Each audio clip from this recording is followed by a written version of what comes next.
वो ये है कि नबी पाक सल्लल्लाहु अलैहि वसल्लम ने ये भी बता दिया कि माँ का बड़ा हक है, और हुजूर ने ये भी बता दिया कि बीवी का भी हक है। जो तुमने खुद खाना है उसे खिलाना है, जो खुद पहनना है उसे। अब मसला पता क्या होता है, बीवी का मुतालबा है कि तू सिवाय मेरे किसी की नहीं सुनेगा।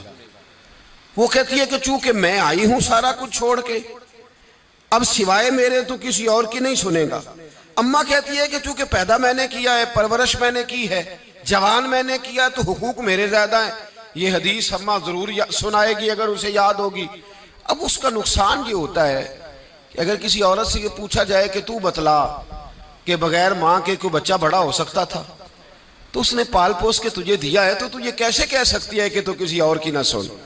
और अगर अम्मा से बंदा कहे कि तू खुद ही गई थी इसको देखने, तू ही इसको लाई है, अब किस तरह करके ये मुमकिन हो सकता है कि खातून खाना जो निकाह करके आई है, जिसके हुकूक का तायुन खुद नबी पाक सल्लल्लाहु अलैहि वसल्लम ने फरमाया, उसको हक ना दिया जाए। हमारे यहाँ नुकसान ये होता है, एक आदमी कहता है कि वह मेरी सुनी जाए और मेरे अलावा किसी दूसरे की न सुनी जाए, बिल्कुल मेरी हद तक मामला रहे, आगे ना बढ़े। मेरे रसूल पाक सल्लल्लाहु ताला अलैहि वसल्लम की खिदमत आली मर्तबत में जब एक शख्स ने अर्ज की कि हुजूर मुझसे बड़ा गुनाह हो गया है, तो मैं क्या करूं, तो नबी पाक ने फरमाया जा जाके अपनी अम्मा की नौकरी कर।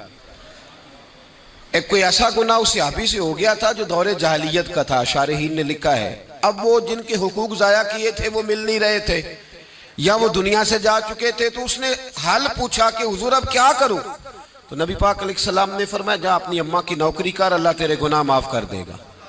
उस सहाबी ने फौरन कहा हुजूर मेरी तो अम्मा पर्दा कर गई, मेरी अम्मा तो विसाल कर गई। तो हुजूर ने एक नया हक बयान फरमाया, महबूब ने फरमाया जा जाके खाला की नौकरी कर, अल्लाह तेरे गुनाहों को माफ फरमा देगा। और फरमाया खाला भी मिसले माँ के होती है, खाला भी मिसल, तो जाके तो हुजूर अलैहिस्सलाम ने तो खाला का हक बयान कर दिया, नबी पाक ने तो तायुन कर दिया कि तूने नौकरी करनी है। अब अगर बेगम साहिबा को एतराज हो कि तू खाला के घर क्या लेने गया था, तो उधर क्यों गया था, तो ये उसका एतराज इसलिए दुरुस्त नहीं है कि इस हक को रसूल पाक ने बयान फरमा दिया है, नबी पाक सल्लल्लाहु अलैहि वसल्लम ने इसका जिक्र फरमा दिया।